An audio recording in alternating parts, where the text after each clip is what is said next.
Exposed hammers on revolvers versus concealed hammers on revolvers. Which one's better? Which one's better for carry? That's always what the question boils down to. In any argument when it comes to firearms, which one is the best one? Well, there's always more to it. There's always a lot more variables. First, let's just compare the two directly. Here we have a Taurus Judge Public Defender Poly loaded with 45 Long Colt snap caps, which are not live rounds, just FYI.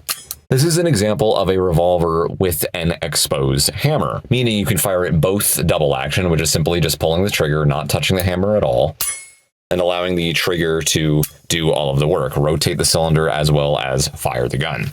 Or you can fire single action, meaning pulling the hammer down manually and then pulling the rest of the trigger. So there's less trigger pull when you fire single action. If you notice, this is double action. But to pull it all the way with single action, it does a lot of the work for you. In fact, most of the work for you is done with your thumb up here. Now you just get that little hair trigger right there, just barely need to touch that thing, and it will fire. So as long as you can pull the hammer back, if you have time to do so in a situation where you were able to do that, you now can get a much cleaner, more crisp, accurate shot. Because when you're firing double action, the cylinder is moving. It can move your wrist around a little bit more. There's more trigger anticipation there. Long story short, single action is better, but you need to manually pull the hammer down. It's a two-step process rather than simply just pulling the trigger. Now with a concealed hammer, firearm, this happens to be a Taurus 856CH, also loaded with 6 snap caps. This technically also still has a hammer, it just doesn't have a piece that's exposed where your thumb can manipulate it. It still moves, but you can only fire the gun in double action, pulling the trigger all the way to rotate the cylinder as well as fire the gun. Now, in what case would you want a hammerless revolver, a concealed hammer? There's various kinds of them. Sometimes they'll have the material hiding the entire piece so you can't see the hammer whatsoever. Sometimes there's like semi-concealed hammers where they'll just barely have a hair of it exposed out there. So technically you can still pull it down, but it's not quite as obtrusive as something like this. In what scenario would you want to not have the hammer exposed? Well, this can be a liability for the operator. You, the one carrying and or otherwise using the gun. This is a potential obstruction. If you're drawing this out of your holster, this can snag up against your clothing. It could snag up against anything, really. It's a perfect little hook shape right there.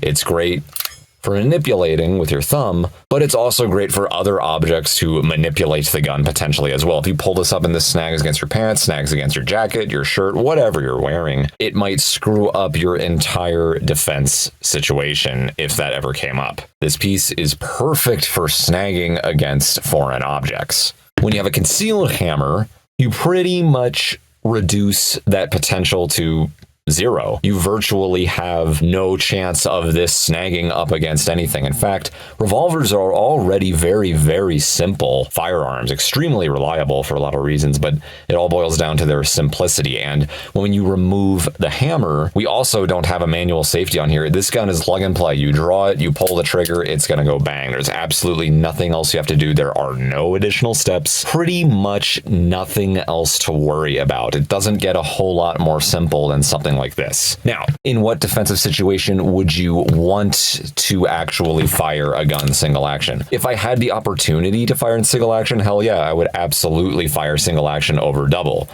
It's a lot easier because you're getting a lot of the work done and a lot of the trigger pull, a lot of that distance is done for you by pulling down the hammer. All you got to do now is just that tiny little bit of trigger pull that's left, and you'll get a really nice, clean fire. Double action, you can still get good at it, but it's a lot more distance. It's a lot more trigger pull. It's harder, for lack of a better term. It's more difficult to do that. It's harder to aim when firing double action. Now, don't get me wrong, you certainly can get very, very good at double action. I've seen it happen, but it's not as easy as getting a lot of the work done for you prior. That's just how that goes. But in a defensive situation, if somebody ran up on you, you got less than a couple seconds, if not just 1 second. Are you going to have the time to both pull the hammer down, then aim, then fire? Maybe, maybe not. Most of the time, you're probably just going to be firing double action regardless. Now, there are still advantages to the single action. Let's say you're in a home defense situation. Now, I definitely want that single action. If I heard somebody break into my house in the middle of the night, and I know I didn't invite anyone, I'm probably going to have time in whatever room I'm already in to pull that hammer down and get ready for someone else to, let's say, come around the corner or something. I would certainly prefer having that single action with that hammer pulled down, because I know I'm going to get a much nicer, cleaner shot, and I'm a lot more likely to hit my target, at least on the first round. Even if you successfully fire once with single action, if you're in a defensive situation, most likely you're probably not going to be able to get consecutive single action shots afterward. You may get the first one if you're waiting around a corner, maybe you're waiting in a closet, in a vehicle, whatever the situation is, and you're waiting for someone to come at you. That's what single action is very good for. It's very defensive. You know an enemy is approaching, you know where they are, you know they're about to show up. That's when the single action is perfect. But after that first shot, let's say even if somehow you missed, or maybe that one shot wasn't enough, you did not hit a vital area, they're still coming at you for whatever reason, they're still trying to come after you after getting hit. Maybe they didn't realize they got hit. A bunch of crazy crap happens in these situations, but it's generally argued that single action only really matters if you're firing once, or at least just the first shot in a series of shots.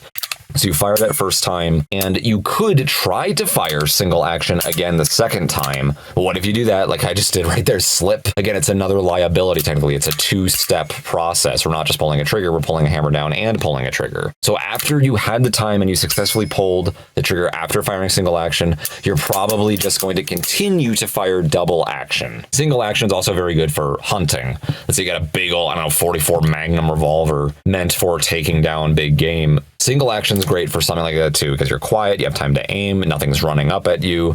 But in most defensive situations, when you're out and about, you're carrying this. We're not talking home defense, we're carrying outside your home. Single action, I don't think is really a big deal. It's not really necessary to be able to fire single action, generally speaking. I know there's going to be different situations, there's going to be a lot of exceptions. Please let me know in the comments down below if I missed any. But double action, I think, is going to be a lot more common and totally adequate for self-defense situations outside of your home. We've really reduced our liabilities by shaving off that hammer right there. Revolvers are already extremely reliable pieces of hardware, and now we don't have to worry about it snagging up against anything. No safety mechanism to fiddle with. This thing, you just draw it and you fire. It doesn't get a whole lot more simple than this, and I really like the concealed hammer revolver for that. I still like single action. I still would typically rather have the option to fire single action and double action instead of being limited to double action.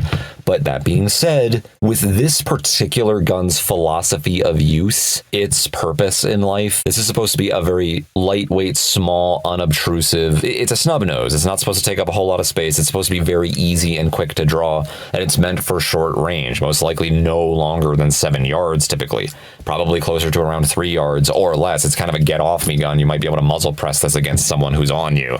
Who knows what the situation is going to be, but for that use in particular, this gun is extremely, extremely capable.